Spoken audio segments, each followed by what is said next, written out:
Hi guys and welcome back to the channel Deepak Yadav Education. Welcome to the Daily Hindu News and Editorial Analysis of 29th of August 2024. तो guys आज है तारीख 29 अगस्त 2024 और है Thursday.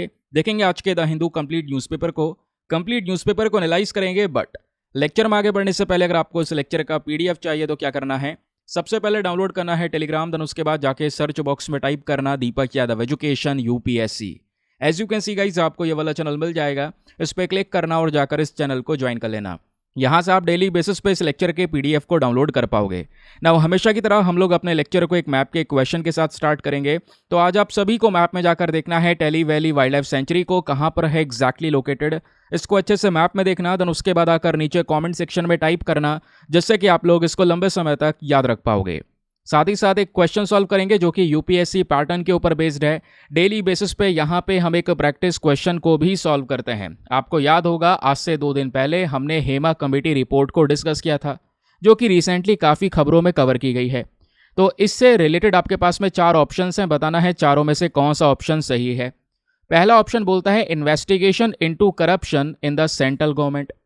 दूसरा बोलता है analysis of the environment impact of industrialisation, क्या ये रिपोर्ट इस चीज से रिलेटेड है। या option number C recommendation of improving the infrastructure of public transportation system. या option number D exposure of sexual harassment and exploitation of women in the Malayalam film industry. तो बताइए चारों में से कौन सा एक ऐसा ऑप्शन है जिससे ये कमिटी रिपोर्ट रिलेटेड है। तो उसका सही आंसर सभी को नीचे कमेंट सेक्शन में देना है। एटलीस्ट सभी को इसमें पार्टिसिपेट करना है, जैसा मैं आप लोगों से डेली बेसिस पे बोलता हूं। बाय द वे इसका जो करेक्ट आंसर है वो मैंने आपको टेलीग्राम पर प्रोवाइड करवा दिया है, वहां से भी आप इसको चेकआउट कर सकते हैं। और अगर वहां पर आंसर नहीं मिलता है तो भी कोई परेशान होने की ज़रूरत नहीं है, क्योंकि वीडियो के लास्ट में इसके करेक्ट आंसर का डिस्कशन हम लोग करेंगे। तो चलो शुभारंभ करते हैं और चलते हैं सबसे पहले थंबनेल वाले इंपॉर्टेंट आर्टिकल की तरफ। तो दोस्तों ऐसे बहुत सारे न्यूज़ आर्टिकल्स आप लोगों ने देखे होंगे, आप सर्च करोगे तो इस रिपोर्ट के बारे में दर्जनों आर्टिकल्स पब्लिश हो चुके हैं, जहां पे बात हो रही है ऐसे काफ़ी सारी कंट्रीज़ हैं जो काफ़ी ज़्यादा डेंजरस हैं फॉर वेमेन इन 2024, स्पेशली वो वेमेन जो कि सोलो ट्रैवलर्स हैं, जो अकेले ट्रैवल करती हैं उनके लिए।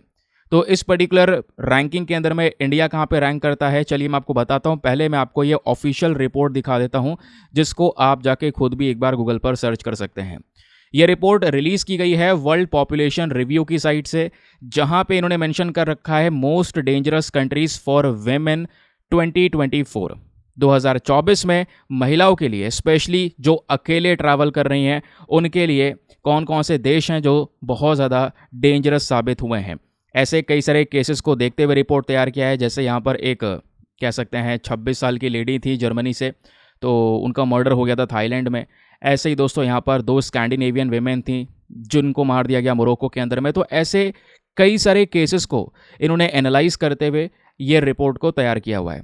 अब कैसे कैसे रैंकिंग दी गई है, चलिए मैं आपको वो बताता हूँ। सबसे पहले नंबर पर जो डेंजरस कंट्री है for the women, specially solo female travellers, तो वो है साउथ अफ्रीका। साउथ अफ्रीका जाना जाता है हाई क्राइम रेट्स के लिए, ऐसा यहाँ पर बताया गया है इस पर्टिकुलर रिपोर्ट में। तो इस वजह से जो सोलो फीमेल ट्रैवलर्स हैं उनके लिए एक बहुत बड़ा रिस्क इसमें हो जाता है, जैसे कि उनको फेस करना पड़ जाता है कई बार वॉयलेंट क्राइम्स या सेक्सुअल असॉल्ट जैसे सिचुएशन को। देन बाद में आता है ब्राज़ील। तो सेकंड नंबर पे जो ब्राज़ील है ये भी इसी प्रकार के क्राइम से गुजर रहा है। इसमें रॉबरी, असॉल्ट जैसे क्राइम आ जाते हैं, स्पेशली फॉर द वेमेन जो अकेली ट्रैवल कर रही हैं, ये बोला गया।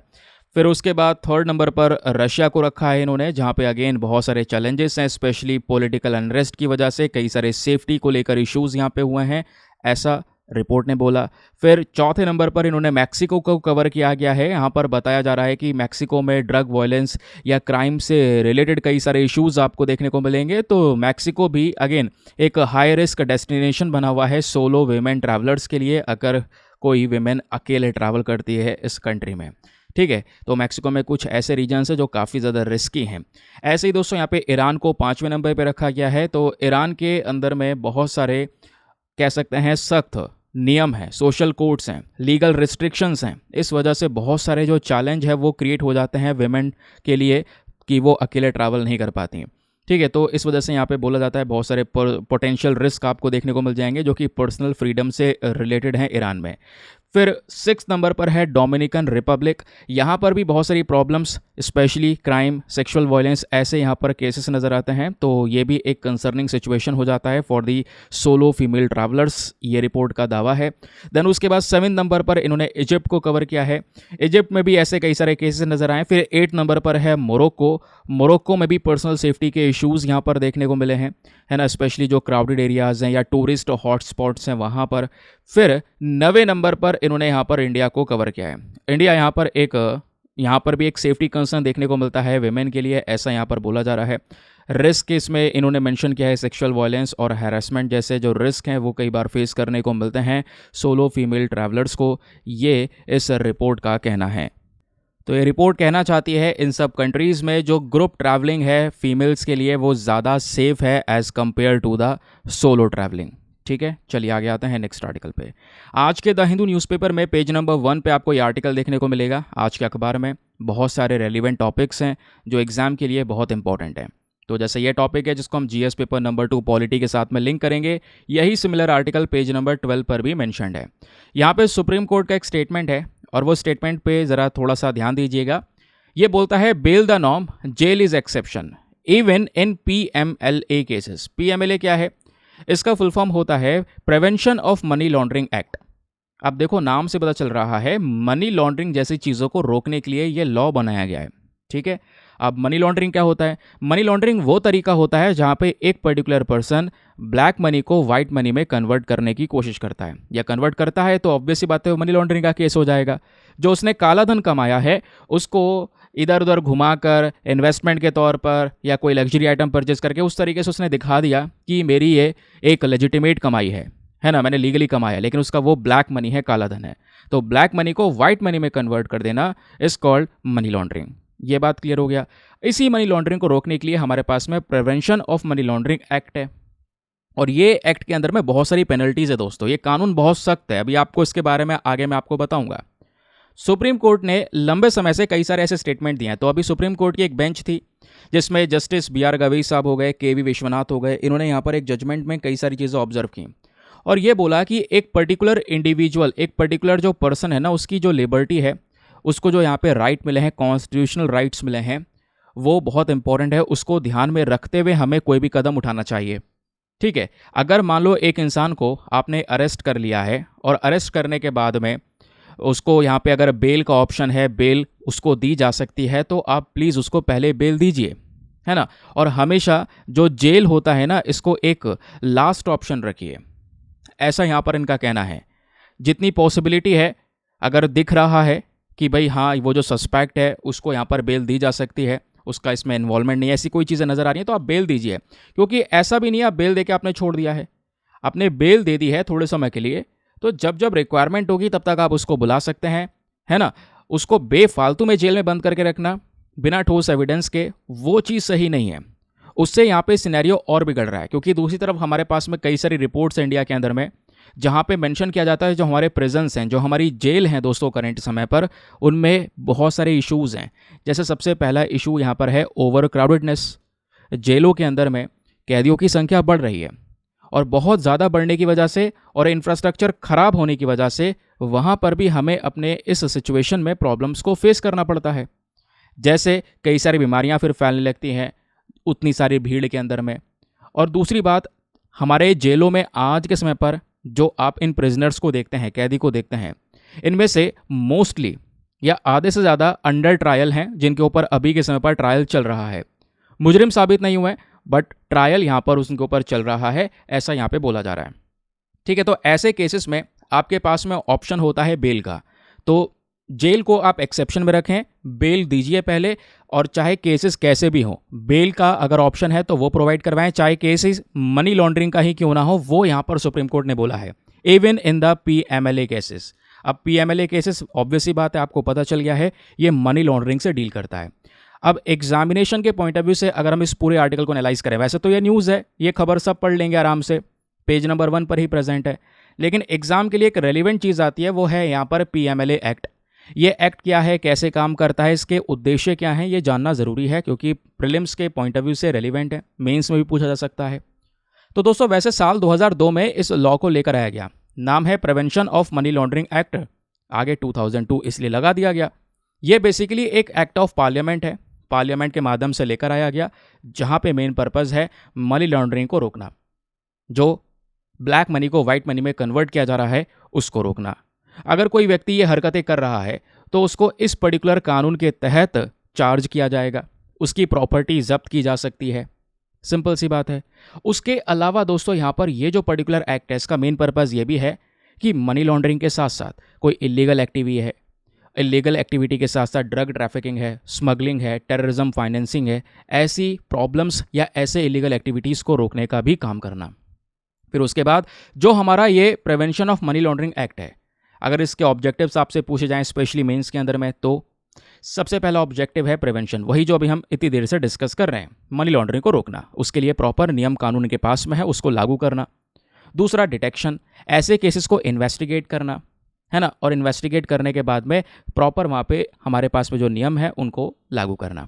फिर कॉन्फिस्केशन, मान लो कोई पकड़ा गया और देखा गया कि हाँ वाकई में ऐसा कोई चीज़ें चल रही हैं, है ना, तो जितने भी ऑफेंडर्स हैं, जितने अपराधी होंगे, उनको सही तरीके से ट्रीट करना, उनकी जो प्रॉपर्टीज़ वगैरह हैं उनको जब्त कर लेना अपने पास में। फिर बात आती है इंटरनेशनल कोऑपरेशन की। यहाँ पे क्या होता है, हम इंटरनेशनल कोऑपरेशन को भी प्रमोट करते हैं, यानी कि इंटरनेशनल लेवल पर अलग अलग कंट्रीज के साथ में मिलकर काम करते हैं, क्योंकि मनी लॉन्ड्रिंग में ज़्यादातर यही होता है, एक पर्टिकुलर व्यक्ति अपने पैसे को पहले बाहर जो जाली कंपनियां होती हैं उनमें भेज देगा, फिर वहाँ से एज ए इन्वेस्टमेंट दिखाएगा, तो ऐसा यहाँ पर वो लेजिटिमेट दिखा देता है उस मनी को कि वो मेरी कमाई है, लेकिन है ब्लैक मनी। ठीक है, तो उसके लिए इंटरनेशनल कोऑपरेशन की ज़रूरत है, उसको भी यहाँ पर सपोर्ट करता है हमारा ये PMLA, ताकि उस देश के साथ मिलकर काम कर सकें, ऐसे केसेस से ना उनको दिक्कत हो ना हमको दिक्कत हो। ठीक है, ये ऑब्जेक्टिव्स क्लियर हो गए। अब दोस्तों वैसे तो 2002 में ये लॉ लेकर आया गया, लेकिन 2012 में इसमें कुछ चेंजेस भी करे गए, यानी अमेंडमेंट, संशोधन किया गया। अब जब अमेंडमेंट हुआ तो इसका नाम चेंज हो गया, prevention of money laundering amendment act 2012 इसको हम लोग बोलने लगे। चेंजेस क्या हुए? चेंजेस ये हुए कि मान लो यहाँ पर एक व्यक्ति है एक्स, ये मनी लॉन्ड्रिंग कर रहा है, इसने ब्लैक मनी यहाँ पर कमाई है, अब उसको वाइट मनी में कन्वर्ट करना चाहता है, डर के मारे कि पकड़ा जाऊंगा। तो इसने क्या किया, पहले बाहर विदेश में या किसी जाली कंपनी में भेजा, या बेसिकली यहाँ पर एक दूसरे इंसान की वाई की हेल्प ली, वाई के अकाउंट में डाला, उसको एज ए इन्वेस्टमेंट दिखाया। तो इससे क्या होगा, आपको लगेगा यार हाँ इस व्यक्ति ने मनी लॉन्ड्रिंग किया, इसको टैकल करना चाहिए, इसको PMLA एक्ट के तहत चार्ज करना चाहिए। तो PMLA एक्ट के अंदर में ये बोला गया है 2012 के इस चेंजेस के बाद में कि एक्स तो फंसेगा, लेकिन वाई को भी यहाँ पर पनिश किया जाएगा। तो एक्स ने अगर वाई के अकाउंट में डिपॉजिट किया है तो वाई को भी पनिशमेंट मिलेगा, उसको भी सज़ा मिलेगी, दोनों को सज़ा मिलने वाली है, ये बोला गया। दूसरा जो चेंज यहाँ पर ये किया गया कि मान लो एक व्यक्ति जो मनी लॉन्ड्रिंग करता है, अब आप कहोगे मनी लॉन्ड्रिंग तो बहुत बड़ी होगी तभी तो, मान लो कोई 40-50 लाख करोड़ रुपए की मनी लॉन्ड्रिंग कर रहा है तभी तो उसको पकड़ेंगे। लेकिन यहाँ पे ये बोला गया कि किसी भी व्यक्ति को बुक किया जा सकता है, अगर वो 10,000 रुपये की भी 10,000 रुपये की मनी लॉन्ड्रिंग कर रहा है तो ये कहीं ना कहीं ऑफेंस माना जाएगा, और ये ऑफेंस हमारे इस PMLA एक्ट के अलग अलग 30 प्रावधानों को वायलेट कर रहा है। ठीक है, तो यहाँ पर ये मेंशन किया गया, तो वो भी केस कहीं ना कहीं टैकल किया जाएगा। अब सिंपल सी बात है, जो भी लोग अगर मनी लॉन्ड्रिंग के केस में पकड़े जाते हैं तो क्या पेनल्टी चार्ज की जाएंगी। तो मान लो कोई छोटा मोटा थोड़ा हल्का केस है या कम पैसों की मनी लॉन्ड्रिंग है, तो इसमें कम से कम पनिशमेंट कम से कम 3 साल की जेल हो जाएगी। कोई बड़ा अपराध है तो ये 7 साल की जेल तक हो सकती है। और फाइन की कोई अपर लिमिट नहीं है, कितना भी फाइन चार्ज किया जा सकता है, वो डिपेंड करेगा उस पर्टिकुलर केस पर, वो केस कैसा है। ठीक है, तो ये याद रखिएगा, क्योंकि आर्टिकल तो हम लोग पढ़ लेंगे, लेकिन आर्टिकल से ज़्यादा रिलेवेंट है इसके पीछे का बैकग्राउंड डेटा पढ़ के चलना, एग्जाम में यहीं से क्वेश्चन बनेगा। चलिए आगे आते हैं। अब आगे बढ़ने से पहले एक रेलिवेंट इन्फॉर्मेशन, अगर आप लोग हमारे पेड ग्रुप्स को ज्वाइन करना चाहते हैं तो आपके पास में बढ़िया मौका है इसको ज्वाइन करने का। यहाँ पर आपको डेली बेसिस पे करंट नोट्स के PDF वगैरह प्रोवाइड करवाए जाते हैं। फॉर एग्जांपल जैसा आपने ये डेटा देखा, ये नोट्स सब तैयार करके एक ऐसे फॉर्म में जो प्रिंटेबल फॉर्म में PDF होता है दोस्तों, वो आपको प्रोवाइड करवाया जाता है। यानी करंट अफेयर्स के नोट्स की टेंशन आपकी लगभग ख़त्म हो जाती है, क्योंकि ये PDF आपको इस ग्रुप में मिल जाएगा। PDF हिंदी इंग्लिश दोनों भाषाओं में होगा। दूसरी बात, इस ग्रुप में सारा कंटेंट सिक्योर रहेगा। 1 साल 2 साल जितना ही पढ़ना है सब कंटेंट सिक्योर है। किसी भी तारीख का PDF उठाओ, डाउनलोड करो, पढ़ो, डिलीट करो, अनलिमिटेड ऑप्शंस आपके पास में अवेलेबल हैं। स्टोरेज का कोई इशू नहीं है, आपको खुद से स्टोरेज का यूज़ करके कोई सीक्वेंस मैनेज करने की ज़रूरत नहीं है। सब कंटेंट डेट वाइज पड़ा है। और ग्रुप को ज्वाइन करने का जो फ़ी पेमेंट है वो भी बहुत मिनिमम है, just 499 for the lifetime access. जब तक आपका सिलेक्शन ना हो जाए तब तक आप 499 में इस ग्रुप को ज्वाइन करके रख सकते हैं। ज्वाइन कैसे करना है, व्हाट्सएप पर जाना है, यहाँ पर आपको एक नंबर दिया गया है 8534873368। इस नंबर पर मैसेज कर देना कि हाँ I want to join this group.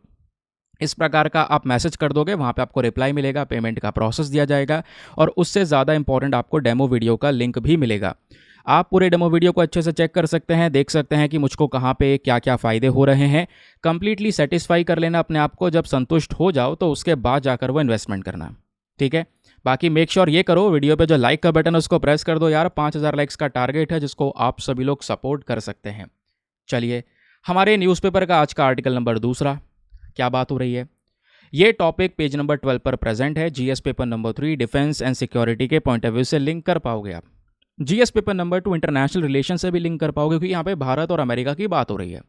तो इंडिया ने एक रिपीट ऑर्डर साइन किया है लगभग 73,000 SIG 716 राइफल्स के लिए। ये राइफल्स अभी हम अमेरिका से परचेज कर रहे हैं। इससे पहले ऑलरेडी ये राइफल्स हम परचेज कर चुके हैं दोस्तों। इस वजह से ये वर्ड यूज़ किया गया है रिपीट ऑर्डर। पता है 2019 में फरवरी के महीने में हमने ऑलरेडी 700 करोड़ रुपए का ये कॉन्ट्रैक्ट अमेरिका के साथ में साइन किया, जहाँ पे लगभग 72,000 से ज़्यादा जो राइफल्स है वो हमने यहाँ पर परचेज़ की। अब यहाँ पर अगेन हम 73,000 के आसपास राइफल्स परचेज कर रहे हैं। ये एक रिपीट ऑर्डर है। इस ऑर्डर की डिलीवरी 2025 के अंत तक पूरी की जाएगी, ये भी बताया जा रहा है, ठीक है। तो ये राइफल्स किससे परचेज कर रहे हैं, यूएस से परचेज कर रहे हैं। ध्यान रखिएगा, एग्जाम में क्वेश्चन बन सकता है।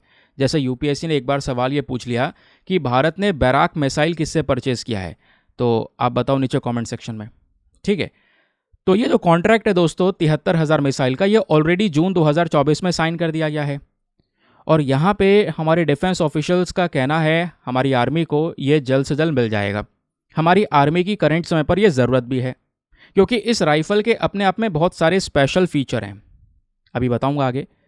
फिर उसके बाद अगर करंट समय पे आप देख पाओगे, जो हमारी आर्मी है ना वो लंबे समय से ये ऐसे कोई राइफ़ल्स देख रही है जिससे हम अपने पुराने वाले राइफ़ल्स को रिप्लेस कर सकें। अभी हम खुद के राइफल्स यूज़ करते हैं जिसका नाम है INSAS, Indian national small arm system rifle. तो हम चाहते हैं इसको रिप्लेस करके मॉडर्न राइफल्स का इस्तेमाल किया जाए। तो इस वजह से ऑलरेडी जो हमने एक बार 72,400 राइफल्स खरीदे थे 2019 में, उसमें से 66 या 67,000 के आसपास जो राइफल्स है वो ऑलरेडी यहाँ पर यूज़ किए जा रहे हैं दोस्तों। तो अभी हमारा मेन पर्पज़ है कि ऐसे राइफल्स को और लिया जाए, ताकि कोई भी जो इंसर्जेंसी ऑपरेशंस वगैरह हैं उसको हमारी आर्मी आसानी से कंडक्ट कर सके। ये बात क्लियर हो गया। अब ये न्यूज़ आर्टिकल सभी पढ़ने वाले हैं, लेकिन एग्जाम के पॉइंट ऑफ व्यू से आइए थोड़ा विस्तार से जानते हैं, फैक्ट्स जानने की कोशिश करते हैं। ये उस राइफल का फोटो है, ये आप देख पाओगे दोस्तों, यही है वो SIG 716 राइफल। इस राइफल के फीचर्स क्या बोलते हैं, देखो इसको हम SIG बोलते हैं, सिक्स और भी यहाँ पर बोलते हैं 600, ठीक है। 600 एजोल्ट राइफल। इसकी जो लंबाई है वो है 34.39 इंच। इसकी रेंज है 500 मीटर। टोटल इसका वेट जो वज़न है वो है 3.58 kg के आसपास। एक मैगजीन में 20 गोलियां आती हैं, ये बताया गया। हर मिनट में 685 राउंड फायरिंग कर सकती है, ये है इस राइफल की ताकत। इस वजह से यहाँ पर ये चर्चाओं में रहता है, ठीक है। ये आप देख पाओगे हमारे डिफेंस मिनिस्टर भी इसका जो है वो यूज़ करते हुए नजर आएंगे। तो यह है SIG 716 राइफल। और बेसिक फैक्ट जानना है तो लिखित में प्रोवाइड करवा दिए हैं। ये क्या करेगा, हमारे INSAS जो पुराने वाले राइफल इनको रिप्लेस कर देगा।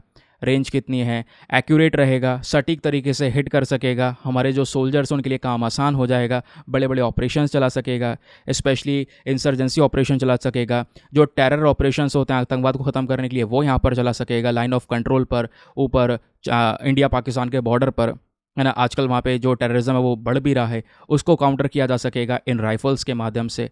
यह है यहाँ पर इसका मेन पर्पस, ठीक है। चलिए, हाँ, फिर ये भी ध्यान रखिएगा दोस्तों, ये जो ऑटोमेटिक राइफल्स हैं ना, ये गैस ऑपरेटेड हैं। यहाँ पर बेसिकली एक गैस जनरेट की जाती है और उसी के माध्यम से यहाँ पर ये जो राइफल्स है वो बेसिकली ऑपरेट होती है, जो बुलेट्स वगैरह यहाँ पर फायर होती हैं, ठीक है। आगे आते हैं नेक्स्ट आर्टिकल पर। अगला आर्टिकल भी हमारे आज के अखबार के अंदर में पेज नंबर 13 पर प्रेजेंट है, जिसको हम GS paper number 2 government schemes के पॉइंट ऑफ व्यू से लिंक करेंगे, या गवर्नमेंट स्कीम का हमारा एक पूरा टॉपिक आएगा, उसमें आप इसको नोट डाउन कर सकते हैं। क्या बात हो रही है, अब PM मोदी ने यहाँ पर एक स्टेटमेंट दिया है इन्होंने ये बोला है कि जो एक सरकारी स्कीम है PMGDY, इसका फुल फॉर्म है प्रधानमंत्री जनधन योजना। इससे कहीं ना कहीं विमेन एम्पावरमेंट को बढ़ोतरी मिली है। जो हमारे देश में अकाउंट्स हैं उनकी संख्या बढ़ चुकी है। जिनके पास में पहले एक भी अकाउंट नहीं हुआ करता, उनके पास में अकाउंट्स प्रेजेंट हैं करंट समय पर। हमारे यहाँ पे डिजिटल पेमेंट्स की जो कैपेबिलिटी है वो इंक्रीज़ हुई है। जो बैंक्स के ब्रांचेस हैं वो इम्प्रूव हुए हैं इस पर्टिकुलर स्कीम का यूज़ करके, वो बताया गया। सवाल यह है अचानक से इस स्कीम की चर्चा क्यों हो गई। अचानक इसलिए चर्चा हो गई दोस्तों, क्योंकि प्रधानमंत्री जनधन योजना को अभी 10 साल पूरे हो गए हैं।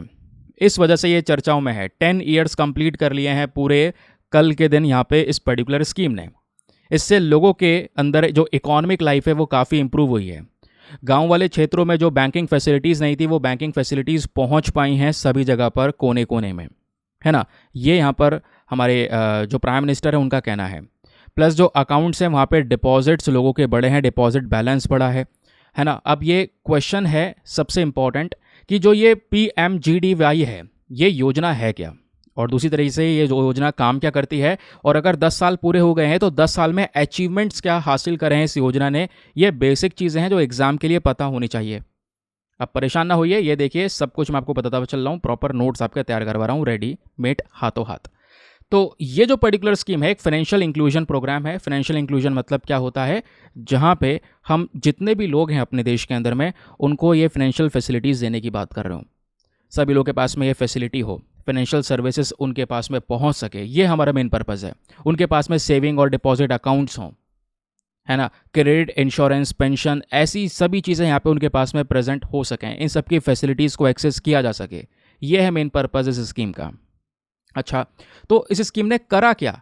इस स्कीम के तहत दोस्तों हमने basic saving bank deposit account को ओपन करवाया। यानी बहुत सारे, आज से 10 साल पहले भी बहुत सारे लोग ऐसे थे जिनके पास में बैंक अकाउंट नहीं था, अभी भी बहुत सारे लोग ऐसे हैं। तो इस स्कीम का मेन पर्पज़ यही था कि हर एक व्यक्ति के पास में अपना खुद का बैंक अकाउंट हो। तो उसी चीज़ को ये प्रमोट कर रहा था कि वो व्यक्ति जाकर किसी भी बैंक ब्रांच में अपना अकाउंट ओपन करवा ले, किसी बैंक मित्र आउटलेट में ओपन करवा ले। तो जिसके पास में अकाउंट नहीं है, एक भी अकाउंट नहीं है, कम से कम उस पर एक अकाउंट तो हो ना। ये मेन पर्पस था इसका। अच्छा, अब क्वेश्चन ये आता है कि वो खुद भी तो अकाउंट ओपन करवा सकते थे। देखो कई सारे केसेस में ये होता है, आप बैंक अकाउंट ओपन करवाने जाओगे तो उसकी एक मिनिमम बैलेंस लिमिट होती है कि 5,000 रुपये दोगे तब बैंक अकाउंट आपका खुलेगा, 2,000 रुपये दोगे तब अकाउंट आपका खुलेगा। तो यहाँ पे ये जो स्कीम लेकर आई गई, ये योजना लेकर आया गया, इसमें यही मेन पर्पस था कि इसमें कोई मिनिमम बैलेंस नहीं रखा गया ताकि हर कोई व्यक्ति अकाउंट खुलवा सके। तो no requirement to maintain any minimum balance. आप कोई भी मिनिमम बैलेंस मेंटेन करके ही मत रखिए अकाउंट में, नहीं तो फिर आपको एक मिनिमम बैलेंस मेंटेन करके रखना है ना, कि इतना बैलेंस होना चाहिए आपके अकाउंट में तभी रन करेगा अकाउंट। फिर उसके बाद यहाँ पे आपको फ्री रुपए डेबिट कार्ड का जो फैसिलिटी है वो मिल गया है। तो आपके पास में डेबिट कार्ड भी आ रहा है अकाउंट के माध्यम से। इंश्योरेंस कवरेज आपको मिल गया है 1 लाख रुपए तक का इन अकाउंट्स के माध्यम से। रुपए कार्ड यहाँ पर दिया जा रहा है उन अकाउंट होल्डर्स को जिनके अकाउंट खुलेंगे। Plus overdraft facility, very important. Overdraft facility में क्या होता है, आपका अकाउंट में कुछ भी रुपया नहीं है तब भी आप बैंक से एज अ लोन के फॉर्म में निकाल सकते हैं। कहते नहीं है बैंक ओवरड्राफ्ट कर दो, तो यहाँ पर 10,000 रुपये तक की लिमिट है।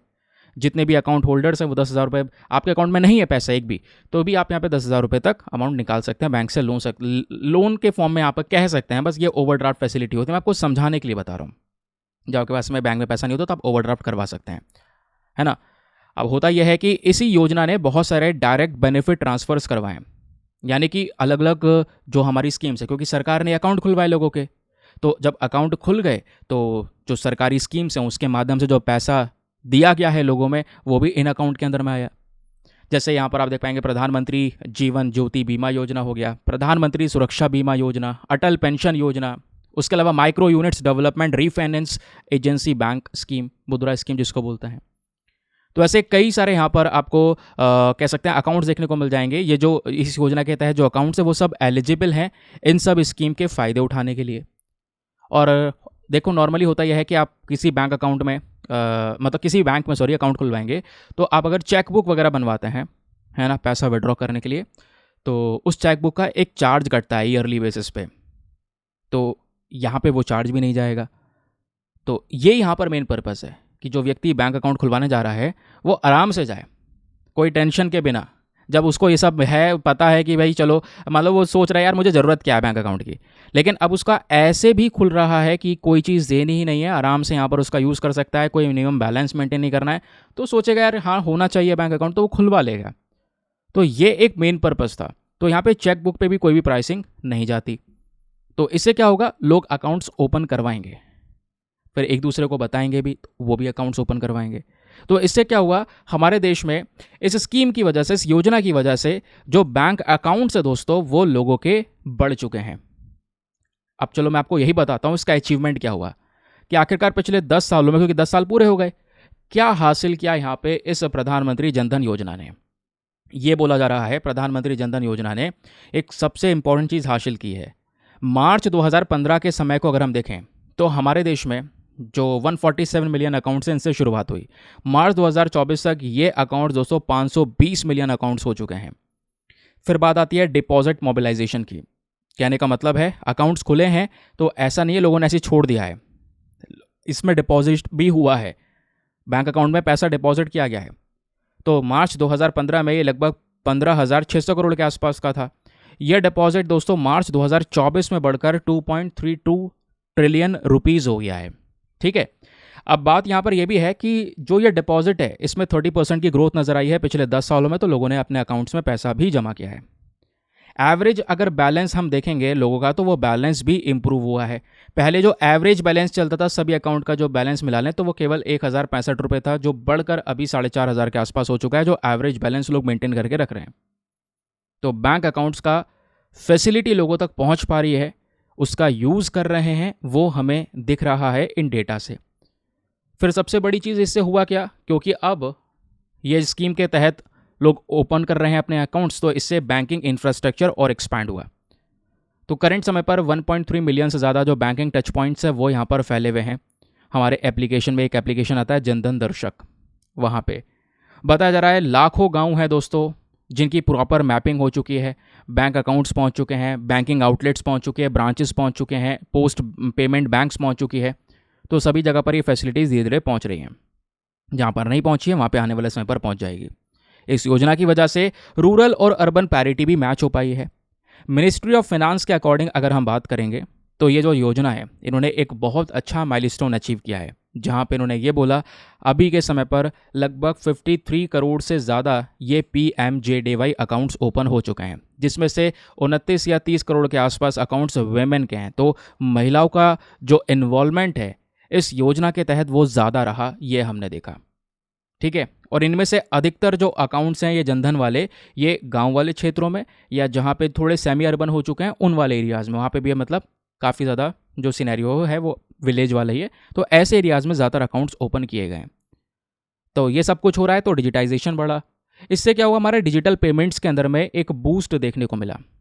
UPI के माध्यम से जो ट्रांजैक्शन है 2018 में ये केवल 920 मिलियन के आसपास हुआ, और आप देख पाएंगे 2024 में लगभग 131.2 बिलियन ट्रांजैक्शंस हुई हैं। ये ट्रांजैक्शंस हुई हैं, ये रुपया नहीं है कि इतने रुपए का ट्रांजैक्शन हुआ, ये ट्रांजैक्शन लेन देन हुआ है, इतने बार लोगों ने पैसा दिया, 131.2 बिलियन डॉलर्स 2024 में। तो डिजिटाइजेशन काफ़ी तेज़ी से हुआ है। और यहीं पे रुपे कार्ड ट्रांजैक्शन भी हुआ है। आप कार्ड से जो पॉइंट ऑफ सेल मशीन होती है, दुकान पर जाते हैं, कार्ड स्वाइप करवाते हैं, तो वो वाला कॉन्सेप्ट भी दोस्तों काफ़ी ज़्यादा इंप्रूव हुआ है। आप देख पाएंगे रुपे कार्ड से जो ट्रांजैक्शन करा है हमने, कार्ड से जो ट्रांजैक्शन किया है, 2018 में केवल 670 मिलियन ट्रांजैक्शंस हुए थे, बट 2023 में ये ट्रांजैक्शन बढ़कर 1.26 बिलियन के आसपास हो गए। तो ये कुछ अचीवमेंट्स हासिल करे हैं इस योजना ने, इसको आप दिमाग में बैठा के रखिएगा। फिर उसके बाद कई सारे डायरेक्ट बेनिफिट ट्रांसफर दिए गए हैं, क्योंकि सरकारी बहुत सारी स्कीम है दोस्तों। हमारी जो 53 अलग अलग सेंट्रल गवर्नमेंट मिनिस्ट्रीज़ है, जो मंत्रालय हैं, उनकी 312 स्कीम्स हैं, उनके तहत डायरेक्ट बेनिफिट दिया जाता है, डायरेक्ट पैसा ट्रांसफ़र किया जाता है। तो उसमें दोस्तों यहाँ पर 361 बिलियन US डॉलर्स तक जो अमाउंट है वो ट्रांसफ़र किया गया है इसी वाले अकाउंट्स में, जो अकाउंट्स ओपन करे गए हैं इस योजना के तहत।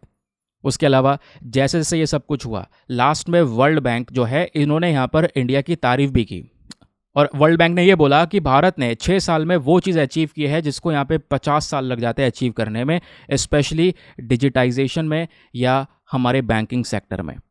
ठीक है, तो ये कुछ रिपोर्ट्स हैं, डेटा है जो मैंने आपके साथ में शेयर किया। ध्यान रखिएगा, इसको क्वेश्चन बन सकता है स्पेशली मेंस के अंदर में। चलिए आते हैं नेक्स्ट आर्टिकल पर। आज के न्यूज़पेपर में पेज नंबर 14 पर एक और आर्टिकल प्रेजेंट है जिसको हम GS paper number 2 again government policy या गवर्नमेंट स्कीम से लिंक कर पाएंगे, गवर्नमेंट प्रोजेक्ट से आप लिंक कर पाएंगे। तो जीएस पेपर नंबर 3 एनवायरमेंट के पर्सपेक्टिव से तो ज़्यादा इंपॉर्टेंट है, लेकिन जीएस पेपर 2 से भी इंपॉर्टेंट है। तो यहाँ पे जो कांग्रेस लीडर हैं जयराम रमेश जी, जिनका फोटो आप सामने आर्टिकल में देख पा रहे होंगे, इनका कहना यह है कि देखिए सरकार का जो ग्रेट निकोबार आइलैंड प्रोजेक्ट है, इस प्रोजेक्ट के अंदर में एनवायरमेंट को पूरी तरह से इग्नोर किया जा रहा है, जिसका भुगतान हमें आगे भरना पड़ सकता है, काफ़ी प्रॉब्लम्स हो सकती हैं, ऐसा यहाँ पर इनका कहना है।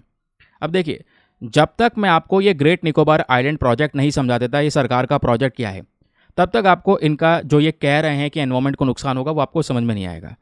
तो पहले यहाँ पे दोस्तों आपको ये प्रोजेक्ट समझना होगा। सरकार 72,000 करोड़ रुपए, कितने 72,000 करोड़ रुपीस खर्च कर रही है ग्रेट निकोबार आइलैंड प्रोजेक्ट को डेवलप करने के ऊपर में। अब वो ग्रेट निकोबार प्रोजेक्ट क्या है, कैसे डेवलप होगा, क्या इसके फ़ायदे हो सकते हैं, क्या इसमें चैलेंजेस हो सकते हैं और कैसे यहाँ पर यह हमारे एनवायरमेंट को नुकसान पहुँचा सकता है और ये क्यों बात बोल रहे हैं जयराम रमेश जी, चलिए यहाँ पर इस बात को समझते हैं। तो न्यूज़ यहाँ पर यह है, जो हमारी मेन ओपोजिशन पार्टी है इन्होंने यही बोला कि 72,000 करोड़ रुपए का जो ये इंफ्रास्ट्रक्चर प्रोजेक्ट आप ग्रेट निकोबार आइलैंड में लगा रहे हैं, ये उस ग्रेट निकोबार आइलैंड के लिए बहुत बड़ा खतरा है। एक तरफ डेवलपमेंट होगा, दूसरी तरफ हमारा एनवायरमेंट बर्बाद होगा, ऐसा यहाँ पर कहना है। तो जितने भी प्रोजेक्ट क्लियरेंस वगैरह हैं इनको आराम से मिल गए, उसको एक बार रिव्यू करने की ज़रूरत है, ऐसा लोगों की यहाँ पर मांग है। अब दोस्तों यहाँ पे आपको पता होगा, पहले मैं लोकेशन दिखा देता हूँ। ये इंडिया का पेनिनसुलर वाला रीजन है, नीचे श्रीलंका है, ये इंडिया है, यहाँ पर तमिलनाडु केरला आपको नज़र आएगा। अब दोस्तों यहीं पर आप देख पाएंगे, तो जब भारत का आप मैप ड्रॉ करते हैं तो कई बार हम लक्षद्वीप आइलैंड भूल जाते हैं, अंडमान निकोबार आइलैंड भूल जाते हैं, कभी नहीं भूलना, ध्यान रखिए अंडमान निकोबार आइलैंड भी भारत का हिस्सा है। तो ये हो गए हमारे अंडमान निकोबार आइलैंड्स, है ना। तो अंडमान निकोबार आइलैंड में सबसे ऊपर वाला जो हिस्सा है वो अंडमान आइलैंड है, क्योंकि दो भाग में बटे हुए हैं ना, ये कई सारे आइलैंड का ग्रुप है। तो ऊपर अंडमान आइलैंड्स और नीचे यहाँ पर हमारा निकोबार आइलैंड है। और यहीं पर बेसिकली इस निकोबार में बिल्कुल मान लो ये निकोबार आइलैंड, इसका जो नीचे बिल्कुल सदर्न टिप है ये आपका ग्रेट निकोबार आइलैंड है, ठीक है। ये ध्यान रखिए, ये आपका ग्रेट निकोबार हो गया। तो इसी ग्रेट निकोबार वाले पोर्शन पे हम क्या कर रहे हैं, एक बड़ा प्रोजेक्ट बना रहे हैं। यहाँ पे कुछ भी नहीं है, पेड़ पौधे हैं, जंगल सा बना हुआ है और कुछ ट्राइबल कम्युनिटीज़ वहाँ पे रहती हैं, सोमपन ट्राइब जैसे।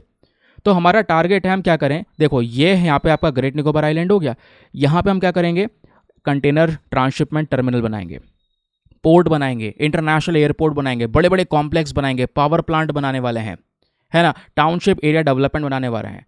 पूरी तरह से इस एरिया में भयंकर डेवलपमेंट हो जाएगा, ऐसा कहा जा रहा है। पैसा लगाकर इस पूरे एरिया को डेवलप किया जाएगा ताकि यहाँ की कनेक्टिविटी प्रॉपर तरीके से हो सके, ये बात यहाँ पर बताई जा रही है। लेकिन कहोगे ये तो अच्छी बात है, डेवलपमेंट हो जाएगा, कनेक्टिविटी बढ़ जाएगी। अभी मैं आपको बताऊंगा हूँ, क्योंकि एक सिक्का है, उसके दोनों पहलू हैं, फ़ायदा भी है नुकसान भी है। अब दोस्तों ग्रेट निकोबार की लोकेशन वैसे मैं आपको बता चुका हूँ। ग्रेट निकोबार हमारा बिल्कुल अंडमान निकोबार आइलैंड में बिल्कुल साउथ वाली टिप आपको देखने को मिल जाती है। जब हम अंडमान निकोबार आइलैंड को देखते हैं ना दोस्तों, तो इनके बीच में से एक पर्टिकुलर चैनल निकलता है जिसको बोलते हैं 10 डिग्री चैनल। उसके माध्यम से ये दोनों के दोनों आइलैंड्स आपस में सेपरेट भी होते हैं। ये क्वेश्चन यूपीएससी पूछ चुका है। अब ग्रेट निकोबार आइलैंड का आज के समय की स्थिति देखोगे तो यहाँ पे बहुत सारे जंगल प्रेजेंट हैं, माउंटेन रेंजेस हैं, है ना। उसके अलावा बहुत सारे नेशनल पार्क हैं, बायोस्फीयर रिजर्व है, कोरल स्पीशीज़ हैं और काफ़ी सारे ऐसे जानवर हैं जो एंडेंजर्ड कैटेगरी में हैं, जिनको काफ़ी बड़ा खतरा है, जिसमें आपका लेदरबैक सी टर्टल है, वो इस आइलैंड की फ्लैगशिप स्पीशी है। तो कई सारे जानवरों की प्रजातियाँ भी यहाँ पर इस समय पर प्रेजेंट हैं। और इसी निकोबार में ट्राइब्स भी प्रेजेंट हैं। यहाँ पे शोम्पन और निकोबारीज ट्राइबल पीपल रहते हैं। ये वो ट्राइबल कम्युनिटी है जिनका कनेक्शन हमारे साथ में नहीं हुआ, क्योंकि ये नहीं चाहते कि हमारे साथ में कनेक्ट हो, या फिर कह सकते हैं हमारा इन्वॉल्वमेंट इनके एरियाज़ में हो। तो शोम्पन ट्राइब्स हंटर गैदरर्स हैं, ठीक है, शिकार करते हैं, जंगलों पे ही डिपेंडेंट हैं, जंगलों से ही जो मिल रहा है उससे ही यहाँ पर इनका जीवन चल रहा है। अब जो ये निकोबारी से दोस्तों, इनकी संख्या लगातार कम हो रही है, ऐसा ही बोला गया। अभी के समय पर निकोबार आइलैंड पे लगभग 237 के आसपास शोम्पन ट्राइब के लोग बचे हैं और 1000 के आसपास निकोबारीज इंडिविजुअल बचे हैं जो इस ग्रेट निकोबार वाले रीजन में रह रहे हैं। तो हो सकता है, क्योंकि यहाँ पर सवाल ये भी तो उठ रहा है ना, जो ये प्रोजेक्ट लगेगा उससे इनके ऊपर भी इम्पैक्ट पड़ेगा, इनको सबको हटाना पड़ेगा, रीलोकेट करना पड़ेगा। ये कहाँ जाएंगे, क्योंकि ये प्रोजेक्ट एक बड़ी तबाही ले आएगा इन सभी लोगों के लिए। वहाँ पे जो जानवर प्रेजेंट है उनके लिए, जितने पेड़ पौधे लगे हैं, जंगल है, उन सब की कटाई होकर सफाई करनी पड़ेगी, क्योंकि आपको एयरपोर्ट बनाना है, टर्मिनल्स बनाने हैं, ये सब कॉम्प्लेक्स बनाने हैं। तो ये एक भयंकर इम्पैक्ट पड़ेगा। और इन सब चीज़ों की शुरुआत यानी इस प्रोजेक्ट की शुरुआत बहुत पहले से हो चुकी है। मैं बताता हूँ, नवंबर 2022 में हमारे एनवायरमेंट मिनिस्ट्री ने एक क्लियरेंस दे दिया था कि हम 72,000 करोड़ रुपए का एक मल्टी डेवलपमेंट प्रोजेक्ट लगाएंगे ग्रेट निकोबार में। फिर बाद में जितना भी ये डेवलपमेंट वगैरह है, ये सब एक रिपोर्ट के माध्यम से लेकर आया गया, ये सब चीज़ें बनाई जाएंगी। इसमें जैसे मैंने आपको बताया, सोलर बेस्ड पावर प्लांट भी बनाने की बात की जा रही है ना। इंडियन नेवी के लिए भी एक सपोर्ट प्रोवाइड करवाया जाएगा, प्रॉपर कनेक्शंस यहाँ पे हो पाएंगे। क्वेश्चन यहाँ पर यह है कि सरकार आखिरकार इतनी दिलचस्पी क्यों दिखा रही है, सरकार इतनी ज़्यादा इंटरेस्टेड क्यों है इस आइलैंड को डेवलप करने को लेकर। चलिए पहले ये जान लेते हैं। नंबर 1 रीज़न, पहले यहाँ पे इकोनॉमिक रीज़न है दोस्तों। सरकार का सबसे बड़ा गोल यह है कि इस आइलैंड के अंदर में जो एडवांटेजेस है उस एडवांटेजेस का सही तरीके से उपयोग किया जा जाए। दूसरा, यहाँ पर आप देख पाएंगे नीचे जस्ट उसके श्रीलंका भी प्रेजेंट है ना। और ये एक ऐसा रास्ता है जहाँ से दुनिया भर का व्यापार होता है, बहुत सारे जहाज़ निकलते हैं। तो अगर हम टर्मिनल बना देंगे तो उन जहाज़ों से भी दोस्तों फ़ायदा कमाया जा सकेगा, उन जहाज़ों से भी चार्ज किया जा सकेगा, उनको फैसिलिटीज़ प्रोवाइड करवाई जा सकेंगी, है ना। जिससे क्या होगा, हमारी ओवरऑल इकॉनमी में डेवलपमेंट होगा। ग्रेट निकोबार वाले रीजन की इकॉनमी बढ़ती हुई नजर आएगी, वहाँ के लोगों को थोड़ा और बेनिफिट्स मिलते हुए नजर आएंगे, वो यहाँ पे गवर्नमेंट का कहना है। उसके अलावा सबसे बड़ा रीज़न यहाँ पर यह भी है कि चाइना के एक्सपेंशन को रोकना, क्योंकि दूसरा कारण यहाँ पे सरकार इस आइलैंड को डेवलप करना चाहती है, उसके पीछे का दूसरा कारण है ये स्ट्रैटेजिक एंड सिक्योरिटी रीजंस। कहने का मतलब है, अभी जैसे मैं आपको बताऊँ, ये आपको देखने को मिलेगा बे ऑफ बंगाल, है ना। यहाँ पर नीचे हमारे ये अंडमान आइलैंड हो गया, ये निकोबार आइलैंड हो गया, ये इंडिया हो गया, ये श्रीलंका हो गया, ये ऊपर म्यांमार हो गया, इसके बगल में और ऊपर जाओगे तो चाइना मिल जाएगा, ठीक है। ये जो कोको आइलैंड है ना दोस्तों, ये अभी करंट समय पर म्यांमार का हिस्सा है। और आपको पता है चाइना का प्रेजेंस यहाँ तक आ चुका है, कोको आइलैंड तक। और कोको आइलैंड तक चाइना अगर पहुंच चुका है तो आप ये देख सकते हैं अंडमान और निकोबार जस्ट बगल में ही है, बिल्कुल पास में ही है। तो हमें चाइना के एक्सपेंशन को अगर रोकना है तो अपना डेवलपमेंट और अपना प्रेजेंस अंडमान निकोबार आइलैंड में बढ़ाना होगा, क्योंकि चाइना का प्रेजेंस यहाँ तक पहुँच चुका है, म्यांमार तक, उसके अलावा श्रीलंका में भी पहुँच चुका है, थाईलैंड में भी पहुँच चुका है। तो इस पर्टिकुलर रीजन को अगर हमें सिक्योर करना है ना, तो भले यहाँ पर चाइना चारों तरफ से घेरने की कोशिश करे, हम यहाँ पर बीच में मजबूत रहेंगे ना तो कोई प्रॉब्लम नहीं होगी। तो वो सब करना यहाँ पे ज़रूरी है। चाइना को एक्सपेंशन को चाइना के एक्सपेंशन के साथ साथ उनको टैकल करना ज़रूरी है, यहाँ पर बोला जा रहा है। हम क्या कर सकेंगे, हमारे पास में अच्छा मिलिट्री प्रेजेंस होगा वहाँ पे, क्योंकि प्रॉपर इंफ्रास्ट्रक्चर होगा, तो हम देश की सिक्योरिटी कर सकेंगे अच्छे से और सही तरीके से निगरानी कर सकेंगे अपने इस पर्टिकुलर पूरे के पूरे बे ऑफ बंगाल वाले रीजन की। समझ गए। तो ये है यहाँ पर गवर्नमेंट का रीज़न, या गवर्नमेंट इंटरेस्टेड है इस पर्टिकुलर प्रोजेक्ट को डेवलप करने के लिए। अब ये बात आती है दूसरी तरफ कि इस प्रोजेक्ट को डेवलप करने के लिए ये सब इच्छाएं रखी गई हैं, लेकिन इसमें बहुत सारी प्रॉब्लम्स हैं। इस प्रोजेक्ट को लगाते हैं अगर हम सही तरीके से इम्प्लीमेंट करते हैं तो इसमें सबसे बड़े बड़े चैलेंजेस हमको फेस करने पड़ेंगे। जैसे पहला, इस आइलैंड की जो एनवायरनमेंट और इकोलॉजी है वो बर्बाद हो जाएगी, क्योंकि बहुत सारे जो एनवायरमेंटलिस्ट हैं उनका कहना यह है कि भाई यहाँ पे जो मैंग्रोव्स वाले पेड़ वो पौधे हैं उन सबको हटाना पड़ेगा, इतनी सारी तबाही होगी, पेड़ पौधे ख़त्म करने पड़ेंगे, कोरल रीफ्स डिस्ट्रॉय हो जाएंगी, पूरा मैरीन इकोसिस्टम बर्बाद हो जाएगा, यहाँ पे कई सारे एनिमल्स प्रेजेंट है जो कहीं नहीं पाए जाते, वो ख़त्म हो जाएंगे। और स्पेशली इन सब चीज़ों से ज़्यादा भयंकर इम्पैक्ट पड़ेगा शोम्पन ट्राइब के ऊपर में, जिनकी संख्या ही दुनिया में केवल 200-300 बची हुई है, इतने मात्र में लोग बचे हुए हैं। वो सब कहाँ जाएंगे? ये सब पर्टिकुलरली वल्नरेबल ट्राइबल ग्रुप्स हैं, पीवीटीजी के अंडर में ऑलरेडी आते हैं, तो इनके ऊपर भयंकर इम्पैक्ट पड़ेगा। इनको आपको ट्रांसलोकेट करना पड़ेगा, दूसरी जगह पर ले जाना पड़ेगा, वहाँ पर भी प्रॉब्लम्स आएंगी। फिर उसके अलावा नवंबर 2023 में कई बार यहाँ पे बोला जा रहा है कि देखो, जो इन्फॉर्मेशन इस प्रोजेक्ट के बारे में वो ज़्यादा हमारे पास में है भी नहीं, आप केवल प्रोजेक्ट लगाने के ऊपर में फोकस कर रहे हैं। आप ये देखिए सभी सर्टिफिकेट्स लें, आपके पास में सर्टिफिकेट्स आपको मिल भी रहे हैं, कोई इतना ध्यान भी नहीं दिया जा रहा है, अप्रूवल भी मिल रहा है आपको, तो ऐसे अप्रूवल नहीं देना है। आपको प्रॉपर कमेटी बनानी होगी, उस कमेटी को एक प्रॉपर रिपोर्ट लेकर आनी होगी, देखना होगा अगर हम ये प्रोजेक्ट लगाते हैं तो कितने ज़्यादा मात्रा में हमको फ़ायदा होगा और तबाही कितनी होने वाली है, बर्बादी कितनी होने वाली है, तो उन चीज़ों को कंपेयर करना होगा। डिस्ट्रक्शन ज़्यादा है तो प्रोजेक्ट रोकना होगा, मिनिमम अमाउंट में प्रेजेंस वहाँ पे लाना होगा। ये चीज़ें एनालाइज करना हमारे लिए ज़रूरी है, क्योंकि अदरवाइज़ एक सबसे बड़ी दिक्कत उस रीजन में और है दोस्तों, वो रीजन आता है सेस्मिक जोन के अंदर में, यानी वहाँ पे बार बार भूकंप आते रहते हैं।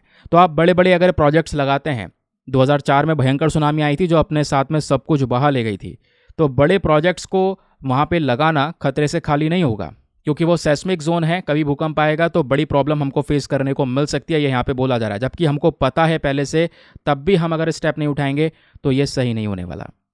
तो वो यहाँ पर एक्सप्लेन किया गया है, ये कुछ कंसर्न्स हैं जिसको हमें सुधारना होगा। वही चीज़ जो कांग्रेस लीडर हैं जयराम रमेश जी, वो यहाँ पर पॉइंट आउट कर रहे हैं कि इसके ऊपर में फोकस करना ज़रूरी है। ठीक, चलिए अब दोस्तों आपके सामने आज का मेंस का क्वेश्चन है, इसको अटेम्प्ट कीजिएगा। इंपॉर्टेंट क्वेश्चन है।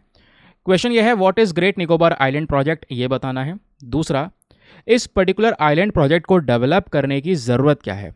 दूसरी चीज़, भाई इस प्रोजेक्ट को अगर हम डेवलप करते हैं तो इससे क्या क्या चिंताएं पैदा होंगी, उसको भी बताइए 250 शब्दों में। ठीक है, एक बार हिंदी में रीड कर देता हूँ ताकि हिंदी माध्यम वाले एस्पिरेंट भी अच्छे से पढ़कर एक बढ़िया सा आंसर लिख सकें।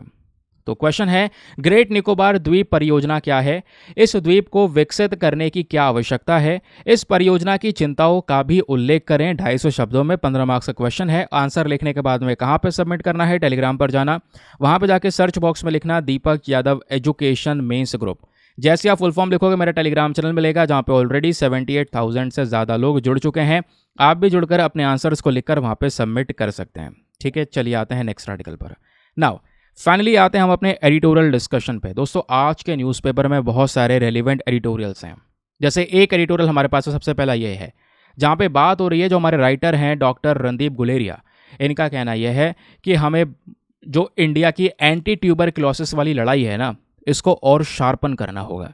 और इस लड़ाई में क्या क्या चीज़ें हम अपना सकते हैं वो राइटर ने एक्सप्लेन किया है। बहुत मज़ेदार और बहुत ही ज़्यादा इंपॉर्टेंट आर्टिकल है। यहाँ से क्वेश्चन प्रीलिम्स में भी बन सकता है, मेंस में भी बन सकता है। कैसे बनेगा वो मैं आपको बताऊंगा, लेकिन पहले राइटर क्या कहना चाहते हैं वो सुनिए दोस्तों। यहाँ पे ये फोकस करें टीबी के ऊपर में। टीबी मतलब ट्यूबरक्लोसिस। अब ये टीबी की बीमारी एक बड़ी प्रॉब्लम है हमारे लिए।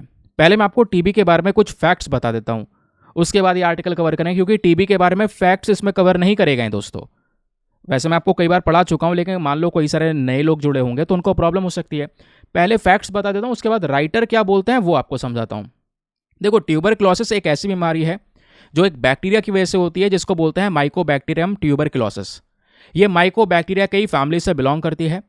और ये बीमारी में अगर आप देख पाएंगे, जो टीबी है ज़्यादातर हमारे फेफड़ों को बुरी तरह से अफेक्ट करती है। टीबी ज़्यादातर फेफड़ों को अफेक्ट करती है। अगर मान लो नॉर्मल टीबी है और फेफड़ों को अफेक्ट कर रही है तो उसको बोलते हैं पल्मोनरी टीबी। और फेफड़ों के अलावा जब वही टीबी दूसरे ऑर्गन्स को भी इंपैक्ट करना शुरू कर देगी तो उसको बोलते हैं एक्स्ट्रा पल्मोनरी टीबी। दोनों के बीच का फर्क ध्यान रखिए दोस्तों। एक्स्ट्रा पल्मोनरी टीबी क्या कर सकता है, हमारे दूसरे ऑर्गन्स को भी डैमेज कर सकता है, यानी लंग्स के अलावा, फेफड़ों के अलावा। टीबी एक बहुत ज़्यादा पुरानी बीमारी आपको देखने को मिलेगी, जो इजिप्ट में एग्जिस्ट किया करती थी लगभग 3000 BC के समय पर भी। इसको ठीक किया जा सकता है, सिंपल सी बात है। ये बीमारी आराम से फैल सकती है एक इंसान से दूसरे इंसान में, ये भी क्लियर है आपको। क्योंकि एक इंसान को मान लो टीबी है, वो किसी नॉर्मल इंसान के सामने छींक दे, खांस दे, थूक दे, तो उसके जो जर्म्स हैं एयर में अगर आ जाते हैं और उन जर्म्स के कांटेक्ट में नॉर्मल व्यक्ति आ जाए तो ये बीमारी आराम से ट्रांसमिट हो सकती है। अब बात आती है सिम्टम्स यानी लक्षण की। तो इसमें जो कॉमन सिम्टम है वो क्या है भाई, कफ होना, उसके अलावा जो चेस्ट है यानी कि सीने में दर्द होना, शरीर कमज़ोर होना, वेट लॉस होना, ये सारे के सारे यहाँ पर इसमें कुछ सिम्टम्स यानी लक्षण हमको दिखाई पड़ते हैं। चलिए इतना क्लियर हो गया। तो टीबी क्या है ये जान लिया आपने। हमारे देश में एक बड़ी प्रॉब्लम है टीबी। राइटर क्या बोलते हैं आइए मैं आपको थोड़ा सा वो एक्सप्लेन करता हूँ। पहला पैरा देखिए। इनका कहना यह है कि जो ट्यूबरक्लोसिस है इसका इतिहास देखेंगे और आज के समय पर भी देखेंगे तो ये डिजीज़ हमारी करंट जनरेशन के लिए पूरे दुनिया में एक मेजर प्रॉब्लम बन चुकी है। इवन इतिहास में भी इस बीमारी ने हमें परेशान किया है और आज भी ये परेशान कर रही है। और दुनिया भर में जितने भी टीबी के केसेस हैं उसमें से इंडिया के पास में बहुत सारे केसेस हैं। 1/4 केसेस भारत से जा रहे हैं। तो इंडिया को कहीं ना कहीं यहाँ पर इसमें एक प्रोग्रेस करने की ज़रूरत है इस बीमारी से लड़ने के लिए। फॉर एग्जाम्पल साल 2023 को अगर हम देखेंगे दोस्तों तो हमारे पास में एक बड़ा चैलेंज था और कई सारे केसेस टीबी के ऐसे थे जो मिस हो गए। और बताया ये भी गया 25 लाख, आप इमेजिन कीजिए 25 लाख पेशेंट्स ऐसे थे जिनके अंदर में टीबी पाया गया, डायग्नोस किया गया। ये वो केसेस है जिनके अंदर टीबी डायग्नोस कर लिया गया, पाया गया। पता इससे ज़्यादा कई सारे केसेस ऐसे होते हैं जिसमें टीबी डायग्नोस ही नहीं कर पाते, पता ही नहीं लग पाता। ये इतने केसेस नजर आए जिसमें पता लग पाया और इसकी वजह से हमें एफर्ट्स लगाने बहुत ज़रूरी हैं। और आज हम फोकस कर रहे हैं कि हम टीबी को पूरी तरह से ख़त्म कर सकें। पीएम मोदी ने सभी नागरिकों से एक अपील की है कि हम सब मिलकर टीबी को एलिमिनेट करेंगे। हमें नए नए स्टेप्स लेने की ज़रूरत है, नए टेक्नोलॉजीज़ को लाने की ज़रूरत है। और इसमें एक नया काम किया गया है, एक नया रेजिमेंट लेकर आया गया है। अभी मैं उस रेजिमेंट के बारे में बताऊंगा। बीपाल रेजिमेंट, आपका नए नाम सुना होगा, थोड़े दिनों पहले हमने कवर भी किया था अपने संडे के न्यूज़पेपर में। तो हुआ ये, राइटर का कहना यहाँ पर यह है कि ये बहुत ज़्यादा इंटरेस्टिंग है। हमें ये समझना होगा, देखो भारत ना आज के समय पर कुछ दवाइयाँ इस्तेमाल करता है और उन दवाइयों से टीबी को ठीक किया जा सकता है। लेकिन जो दवाइयों का सेट हम यूज़ कर रहे हैं ना, वो बहुत ज़्यादा लंबे समय तक हमें इस्तेमाल करना पड़ता है। इसमें बोला जा रहा है आपको हर रोज़ कितना, हर रोज़ डेली बेसिस पे 13 से 14 टैबलेट, 13 से 14 गोलियां खानी पड़ेंगी और लगभग 11 महीने तक। एक तो यह है। और दूसरा कोर्स यहाँ पर यह है कि आपको अगर गोलियां कम खानी है तो 18 से 24 महीने तक आपको 4 से 5 गोलियां रोज खानी होंगी। तो ये बहुत लंबे समय तक चलने वाले यहाँ पर रेजिमेंट है या ट्रीटमेंट है, जहाँ पे बहुत सारी दवाइयों का मतलब सेवन करना पड़ता है। अब जो क्वेश्चन है दोस्तों, ये जो ट्रीटमेंट है जहाँ पे दवाइयाँ इतनी सारी इस्तेमाल करनी पड़ती हैं, वो फिजिकली भी और साइकोलॉजिकली भी हमारे ऊपर में इम्पैक्ट डालता है। ठीक है, अब इतनी दवाइयाँ खाने से लोगों को सुनने में परेशानी होने लगती है, कई बार और साइड इफ़ेक्ट्स भी यहाँ पर हो जाते हैं। तो ये प्रॉब्लम भयंकर हुई। लेकिन पिछले कुछ समय पर एक नया, कह सकते हैं कि हमने टेस्टिंग की है और टेस्टिंग करने के बाद में हमने एक नया रेजिमेंट तैयार कर लिया है। और जो नया रेजिमेंट तैयार किया है उसका नाम दिया गया है BPAL। ठीक है, इसमें भी दवाइयाँ दी जाती हैं, लेकिन ऐसे नहीं दी जाती कि भाई आपको 13-14 गोलियाँ रोज़ खानी पड़ रही हैं 1 साल तक, या कम खानी है तो आपको 2 साल तक खानी पड़ेंगी 5 से 6 गोलियाँ। ऐसा नहीं है। इसमें 6 महीने का कोर्स है और 6 महीने के कोर्स में आपको BPAL वाली मेडिसिन को कंज्यूम करना होगा। अब ये BPAL क्या है दोस्तों, ये जानिए। BPAL एक नया कॉम्बिनेशन है दवाइयों का। इसमें 3 दवाइयों का कॉम्बिनेशन है। एक है बेडाक्विलिन, दूसरी है प्रीटोमोनेड और तीसरी है लाइनजोलिड। तो ये 3 दवाइयों का कॉम्बिनेशन हम इस्तेमाल करते हैं। ये सस्ता भी पड़ता है और कम समय में, यानी कि 6 महीने का कोर्स रहेगा। पहले वाला कोर्स 2 साल का, ये केवल 6 महीने का कोर्स, और 6 महीने में आपका जो टीबी का बीमारी है वो ठीक हो जाएगा। ये यहाँ पे बोला जा रहा है। तो इस वाले BPAL रेजिमेंट को हमें प्रमोट करने की करंट समय पर बहुत ज़्यादा सख्त आवश्यकता है। इसको एफिकेसी देने की आवश्यकता है, क्योंकि अभी के समय पर 80 से ज़्यादा देश ऐसे हैं दुनिया में जो ऑलरेडी ये वाला रेजिमेंट अपना रहे हैं, जिनमें 20 से ज़्यादा ऐसे देश हैं जहाँ पर टीबी का बहुत ज़्यादा बर्डन बढ़ा हुआ है। ठीक है, और इसमें प्रॉब्लम के बहुत सारे सोल्यूशन हैं। जैसे पहले जो इतनी दवाइयाँ इस्तेमाल करनी पड़ी है 2-2 साल तक, ऑब्वियस सी बात है खर्चा उसमें ज़्यादा होता है। लेकिन BPAL रेजिमेंट में जो ये 3 दवाइयों का कॉम्बिनेशन हम यूज़ करते हैं, वो भी 6 महीने तक इस्तेमाल कर रहे हैं और केवल 3 से 4 टैबलेट रोज़ खानी है 6 महीने तक। इसमें आपका टीबी भी ठीक हो गया और दूसरी तरफ यहाँ पे आपका पैसा ही बच गया। तो 40 से 90% तक दोस्तों आपकी कॉस्ट सेव हो जाती है, ये बोला गया। तो इसका रिजल्ट बहुत अच्छा हो सकता है ना। ज़्यादा इफेक्टिव है और ज़्यादा सेफर सोल्यूशन है, कोई इसका साइड इफेक्ट नहीं है। तो हमें इस रेजिमेंट को पूरे देश में फैलाने की ज़रूरत है अगर हमें टीबी के केसेस से लड़ना है तो। लेकिन अब यहाँ पर ना एक और चीज़ है, ज़रा इस बात को सुनिएगा। ये रेजिमेंट कब काम आएगा? जब हमें पता होगा कि हाँ भैया ये टीबी का पेशेंट है। लेकिन हमारे देश में प्रॉब्लम यह है, और अगली सबसे बड़ी समस्या यह है कि अधिकतर से ज़्यादा लोग ऐसे हैं जिनमें टीबी की बीमारी का पता नहीं लग पाया या डायग्नोस नहीं कर पाए, है ना। उसका डायग्नोसिस करना भी तो ज़रूरी है, पता लगाना ज़रूरी है टेस्ट करके। तो उसके लिए यहाँ पर राइटर बोलते हैं हमें एक और सबसे पहला काम करना होगा, अपने देश में टेस्टिंग की फैसिलिटी को इम्प्रूव करना होगा। क्योंकि जितना ज़्यादा आप ये टीबी की बीमारी का कोई केस है उसको टेस्ट करने में डिले पे डिले करते चले जाएंगे या पता नहीं चलेगा, उतनी बड़ी प्रॉब्लम हमारे लिए बढ़ती चली जाएगी। तो हमें स्क्रीनिंग ड्राइव्स को इम्प्रूव करना होगा, स्क्रीनिंग कैपेसिटी को इम्प्रूव करना होगा, टेस्टिंग कैपेसिटी को इम्प्रूव करना होगा, ये यहाँ पे बोलते हैं। इनका कहना यह है कि कई बार हम केवल लक्षण देख लेते हैं तो लक्षण से काम नहीं हो पाता। तो इसके लिए यहाँ पे हम एक्सरेज वगैरह कर सकते हैं। तो एक्सरे का इंपॉर्टेंस बहुत अच्छा है। उसके अलावा नई नई टेक्नोलॉजीज़ आ चुकी हैं, पोर्टेबल एक्सरे मशीन्स वगैरह आ चुकी हैं, AI के साथ में आ चुकी हैं। तो भैया आप इनका यूज़ कीजिए। इनसे यहाँ पर क्या होगा, प्रॉपर तरीके से आप डायग्नोस कर पाएंगे, पता कर पाएंगे, ज़्यादा से ज़्यादा केसेस पता चलेंगे। उनको BPAL वाला रेजिमेंट अपनाइए, 6 महीने के अंदर अंदर वो केस ठीक कीजिए। क्योंकि प्रॉब्लम यह है कि ये टीबी ट्रांसमिट भी हो जाता है ना एक इंसान से दूसरे इंसान में आराम से। तो जब आपके पास में टेक्नोलॉजी है, आप आराम से डिटेक्ट कर सकते हैं, आपके पास में दवाई भी अवेलेबल है, तो हम आराम से इस ट्यूबरक्लोसिस को एलिमिनेट कर सकते हैं। लेकिन प्रॉब्लम पता है क्या है? इन्वेस्टमेंट की। तो हमें अपने इस हेल्थ इंफ्रास्ट्रक्चर के अंदर में भविष्य के लिए इन्वेस्टमेंट करना ज़रूरी होगा। इसके लिए गवर्नमेंट को यहाँ पे उतरना ज़रूरी है और इस बीपीएल रेजिमेंट को सपोर्ट करना ज़रूरी है। ठीक है दोस्तों, ये बात आपको क्लियर हो गई। तो ये था हमारा पर्टिकुलर एडिटोरियल। आई होप आपको समझ में आ गया होगा। बहुत ही सिंपल तरीके से मैंने आपको इसको समझाने की कोशिश की है। चलिए आते हैं अगले एडिटोरियल पर। ये वाला एडिटोरियल हमारा पेज नंबर 9 पर प्रेजेंट है। इसमें कुछ नहीं है, ये बेसिकली एक स्टैट है, डेटा पॉइंट है। ये भी काफ़ी बार रिलीज़ होता है, लगभग फ्राइडे तक ये डेटा आता रहता है। तो आज के डेटा पॉइंट में बेसिकली पोलियो के बारे में बात हो रही है कि इंडिया जो है आज के समय पर पोलियो से लड़ने में कहीं तो सफल हुआ है, कहीं पर नहीं हो पाया। तो रीजनल डिस्पैरिटीज़ आपको नजर आएंगी।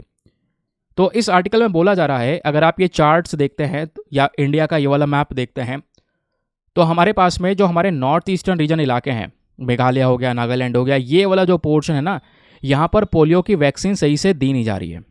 तो वो पोलियो वैक्सीन देने की हमें ज़रूरत है। ये वो एरियाज़ हैं जहाँ पर प्रॉब्लम्स आई हैं वैक्सीन डिराइव्ड पोलियो का। आपको मैं ये इसलिए पढ़ा रहा हूँ, ये आर्टिकल, ये जो डेटा पॉइंट है, ये इसलिए भी छपा है, उसके पीछे का रीज़न है ये। आज से कुछ दिनों पहले ये मैंने आपको पढ़ाया था कि मेघालय के अंदर में यहाँ पे एक केस निकल कर आया है, और वो है कौन सा केस? पोलियो डिराइव्ड वैक्सीन का केस। मतलब कि वैक्सीन से पोलियो हो गया एक बच्चे को, इस वजह से यहाँ पर एक केस आया, जिसकी बात यहाँ पे WHO तक पहुँच गई और वर्ल्ड हेल्थ ऑर्गेनाइजेशन ने यहाँ पर इसको इन्वेस्टिगेट करना शुरू किया कि भाई इसका पता लगाते हैं।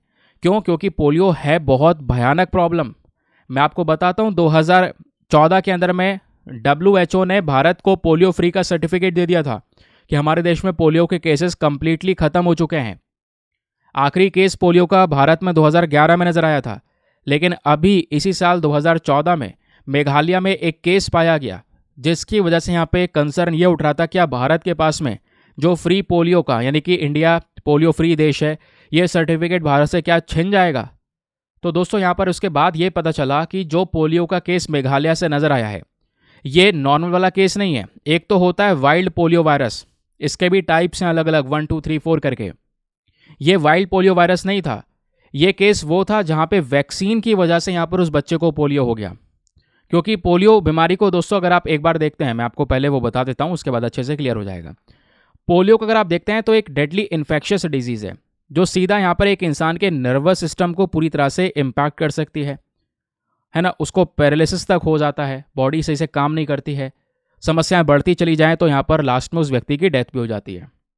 तो पोलियो वायरस में इसके ये कुछ स्ट्रेन्स हैं, टाइप 1, टाइप 2, टाइप 3 करके, है ना। ये तीनों स्ट्रेन्स दोस्तों यहाँ पे खतरनाक हैं। और ये जो वायरस है ना, ये एक इंसान से दूसरे इंसान में आराम से फैल सकता है। ये बताया गया गंदा खाना खाने की वजह से, पानी की वजह से।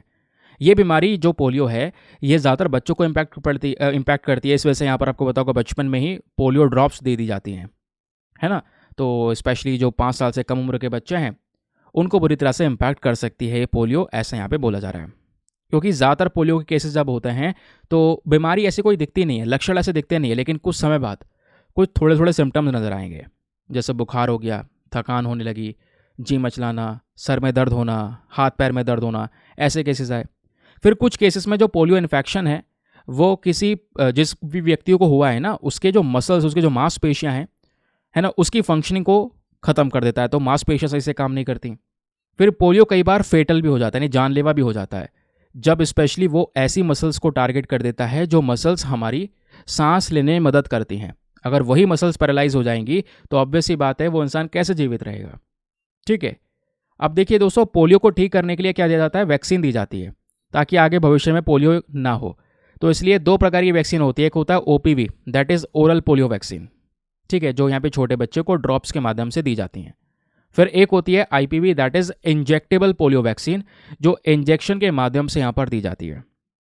ठीक है, जिससे क्या होगा, आगे भविष्य में वो बच्चा पोलियो से बचा रहेगा। लेकिन अभी जो मेघालय से केस आया वो था वैक्सीन डिराइव्ड पोलियो वायरस का। ये क्या होता है? देखो, एक बच्चे को जब ये वैक्सीन देते हैं, क्योंकि आपको पता है हमारा मेन पर्पस क्या है, कि वायरस को मारना। अब पोलियो वायरस को मारने के लिए यहाँ पे हमें वायरस का इस्तेमाल करना होगा। वायरस को वायरस काटता है, तो इस वैक्सीन के अंदर भी ना वायरस ही प्रेजेंट है, लेकिन जो वायरस प्रेजेंट है वो काफ़ी कमज़ोर है, बहुत ही ज़्यादा कमज़ोर, वीकेंड पोलियो वायरस होता है। तो हमारी बॉडी में जाएगा, बॉडी में जाने के बाद में हमारे इम्यून सिस्टम को एक्टिव कर देगा, एंटीबॉडीज़ प्रोड्यूस करेगा, जिससे आगे भविष्य में पोलियो नहीं होगा। तो इसलिए यहाँ पर एक कमज़ोर सा वायरस बॉडी में डाला जाता है। लेकिन प्रॉब्लम पता है क्या हुआ, मेघालय में जो बच्चा था जिसमें ये पोलियो केस पाया गया, उस बच्चे का इम्यून सिस्टम बहुत ही ज़्यादा कमज़ोर था। इतना ज़्यादा कमज़ोर था कि ये जो कमज़ोर वायरस होता है इस वैक्सीन के अंदर में, इस वायरस से ही यहाँ पर उस बच्चे को पोलियो हो गया। इस वजह से बोला जा रहा है कि ये जो पोलियो वायरस का केस आया है वो वैक्सीन डिराइव्ड है, वैक्सीन वाला पोलियो वायरस है, कमज़ोर वाला है।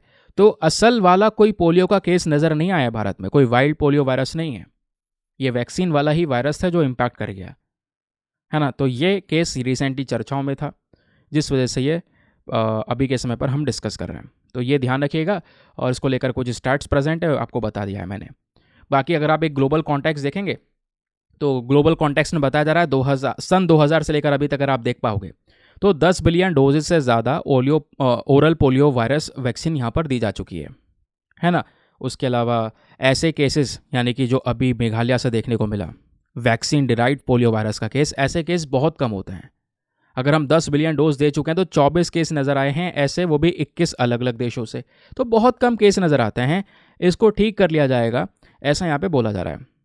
ठीक है, तो इसके लिए यहाँ पर हम लोग हाई क्वालिटी इम्यूनाइजेशन कैंपेन वगैरह भी चलाते हैं ताकि इस पोलियो वायरस के केसेस को रोका जा सके।